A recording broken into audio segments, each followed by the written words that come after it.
everyone, welcome back to the channel. In today's video, I'll show you how to log into the WiseCut for the first time step by step after creating your account. First, if you have downloaded the WiseCut app to the web catalog desktop, you can just directly open the web catalog app and launch WiseCut app. If you have not installed it, you can just check out my previous video about how to download WiseCut. But for this video, I'll show you how to open the WiseCut account through the web browser. Open any web browser. For me, I will open Google Chrome. Within the search bar, you can just simply type WiseCut, then tap enter button.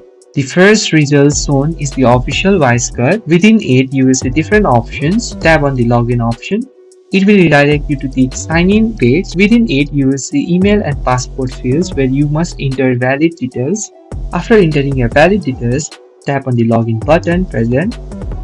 And you can see you have successfully logged in through the account, but sometimes it may also send a verification link in your email address. You can just open here in Gmail and then click on the link and you will be automatically redirected back to the WiseCut. After successfully logging WiseCut for the first time, you will see the WiseCut dashboard where you can upload your video, start automatic cutting, as well as add captions and background music. And that's how you can log into the WiseCut for the first time. So if you find this video helpful, please do not forget to like and subscribe to the channel. Thank you for watching and I will see you in the next video.